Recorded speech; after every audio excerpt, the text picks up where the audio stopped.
2026 சட்டமன்ற தேர்தல் ஒரு விசித்திரமான தேர்தல். ஸ்டாலின் 2வது இடத்துக்கு வந்தாலும் எதிர்க்கட்சி தலைவராக அவரால் அமர முடியவில்லை. எடப்பாடி தேர்தலில் வென்றாலும் அவரால் எதிர்க்கட்சி தலைவர் பதவியை தக்க வைத்துக்க முடியல. விஜய் முதல் இடத்தை பிடித்திருந்தாலும் முதலமைச்சர் நாற்காலியில் அமர்வதற்கு இன்னும் 10 சீட்டுகள் வேண்டும். அதற்கான பேச்சுவார்த்தை முடிவுகள் தற்போது வெளிவந்திருக்கு. இந்த சட்டமன்ற தேர்தலில் முதல் முறையாக களம் இறங்கிய தமிழக வெற்றிக் கழக தலைவர் விஜய் அவர்கள் 108 தொகுதியில் வெற்றி பெற்று தனி பெரும்பான்மை கட்சியாக உருவெடுத்திருக்கிறார். ஒரு கட்சி ஆட்சி அமைக்க குறைந்தது 118 இடங்கள் தொகுதிகள் அவசியம் தேவைப்படும்.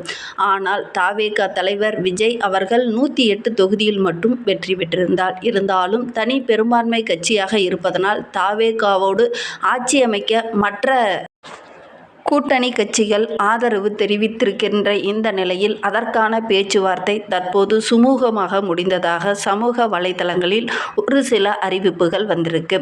ஆட்சி அமைக்கும் வகையில் பெரும்பான்மைக்கு தேவையான 118 இடங்களில் தவேக 108 இடத்தில் இருப்பதனால் திமுக கூட்டணிக்கு 73 இடங்களும் அதிமுக கூட்டணிக்கு 53 இடங்களும் கிடைத்துள்ளன. தவேக பெரும்பான்மையை நிரூபித்தால் மட்டுமே ஆட்சி அமைக்க முடியும். இன்னும் 12 உறுப்பினர்கள் ஆதரவு தெரிவித்தால் மட்டுமே தவேக ஆட்சி, அதாவது தவேக தலைவர் விஜய் அவர்கள் முதலமைச்சர் நாற்காலியில் அமர முடியும். அதிமுக, காங்கிரஸ் உள்ளிட்ட கட்சிகள் ஆதரவு தந்தாலும் அதற்கான பேச்சுவார்த்தை இதுவரையிலும் சுமூகமாக எதுவும் முடியவில்லை அப்படின்னு கட்சி வட்டாரங்கள் தெரிவிக்கின்றன. பிற கட்சிகள் தவேகவுக்கு ஆதரவு கொடுக்கும் பட்சத்தில் ஆட்சி அதிகாரத்திலும் பங்கு கேட்கும். அதை தவேக தவிர்க்க முடியாது. பெரும்பான்மை கிடைக்காவிட்டால் ஆட்சியில் அமர முடியாது. பிற கட்சி ஆட்சி அதிகாரத்தில் பங்கு கொடுத்தால்தான் தவேக தலைவர் தனித்து இயங்க முடியும். அதற்கான பேச்சுவார்த்தை தற்போது தொடங்கியிருக்கு. அதற்கான பேச்சுவார்த்தை சுமூகமாக முடியும் பட்சத்தில் இந்த 2026 தவேக தலைவர் விஜய் அவர்கள் சட்டசபை தேர்தலில் அமர முடியும். அதற்கான பேச்சுவார்த்தை தனித்து தற்போது நடைபெற்று வந்து கொண்டிருக்கிறது. இந்த இக்கட்டான சூழ்நிலையில் தமிழகத்தில் ஆட்சி அமைக்க அழைப்பு விடுக்குமாறு கவர்னர் அவர்கள் தவேக தலைவர் விஜய்க்கு கடிதம் எழுதியிருக்கிறார். மேலும் சட்டசபையில் பெரும்பான்மையை நிரூபிக்க இன்னும் 2 வாரங்கள் கால அவகாசம் கேட்டிருப்பதாக தவேக தலைமை அமைச்சகம் தெரிவித்திருக்கு. இந்த நிலையில் ஆட்சி அமைக்க தவேக எந்த கட்சி ஆதரவை பெறும்? மக்கள் மத்தியில் மிகப்பெரிய ஒரு எதிர்பார்ப்பு சூழ்நிலையை ஏற்படுத்தியிருக்கு இந்த தேர்தல் முடிவுகள். தவேக தலைவர் விஜய் அவர்கள் தற்போது கெஜ்ரிவால் பணியை கையில் எடுத்திருப்பார் என தெரிகிறது. அதாவது 2012ஆம் ஆண்டு அமித் கட்சி தொடங்கிய அரவிந்த் கெஜ்ரிவால் 2013ஆம் ஆண்டு டெல்லி சட்டசபை தேர்தலில் போட்டியிட்டு வெற்றி பெற்றார். ஆட்சி அமைக்க பெரும்பான்மை கிடைக்காத அந்த சூழ்நிலையில் காங்கிரஸ் கட்சி ஆதரவு நல்கியது. அதன் பிறகு ஆட்சி அமைத்தது. ஆனால் ஜன லோக்பால் மசோதாவை சட்டசபையில் நிறைவேற்ற முடியாமல் போனதால் முதல் மந்திரி அரவிந்த் கெஜ்ரிவால் ராஜினாமா செய்தார். அதாவது ஆட்சி அமைத்து 49 நாளிலே ஆம் ஆத்மி அரசு கலைந்து போனது.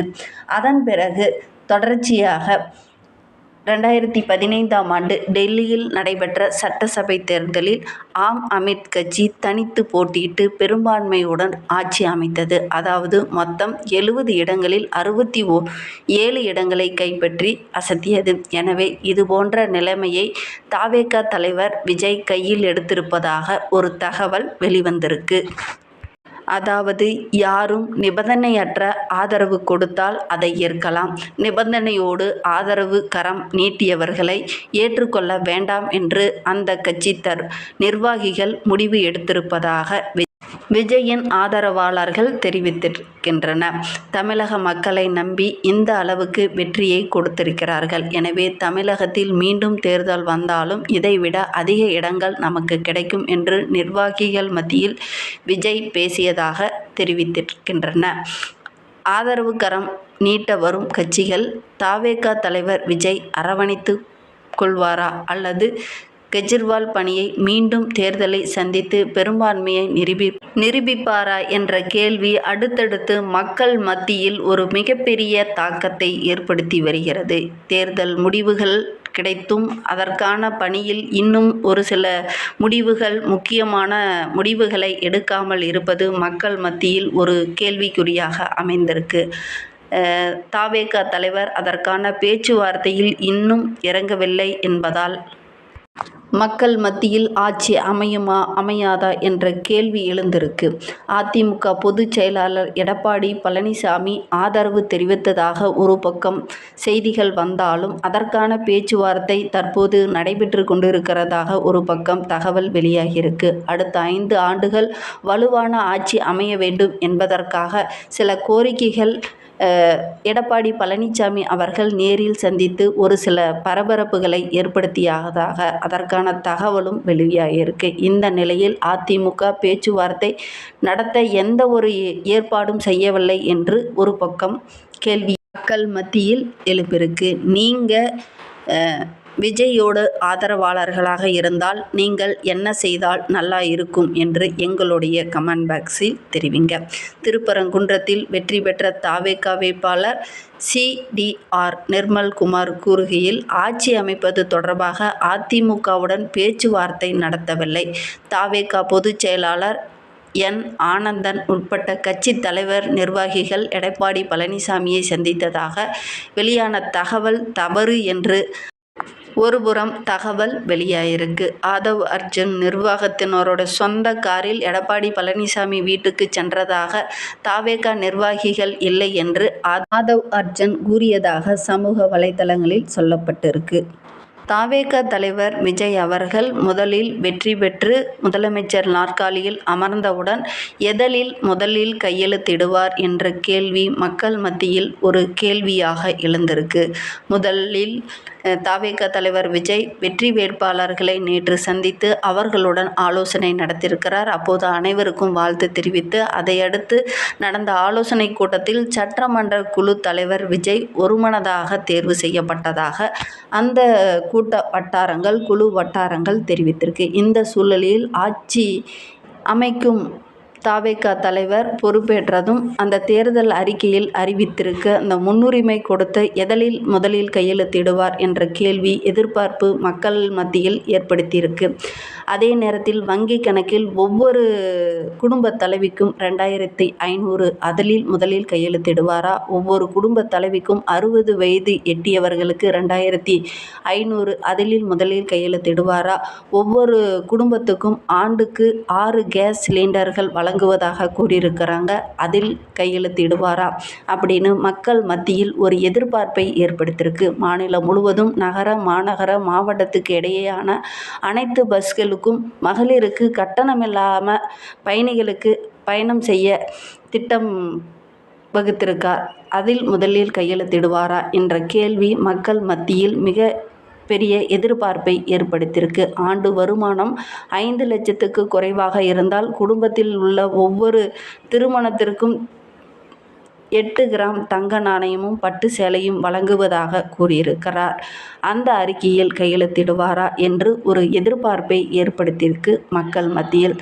தமிழ்நாட்டில் அரசு ஆஸ்பத்திரியில் பிறக்கும் ஒவ்வொரு குழந்தைகளுக்கும் தங்க மோதிரம் திட்டம் சொல்லியிருக்கிறார். அதில் கையெழுத்திடுவாரா என்ற எதிர்பார்ப்பை ஏற்படுத்தியிருக்கு. தாய்மாமன் சீர்பெட்டகம் வழங்கப்படும் என்று வாக்குறுதியில் சொல்லியிருக்கிறார். அதில் முதலில் கையெழுத்திடுவாரா என்ற எதிர்பார்ப்பை ஏற்படுத்தியிருக்கு.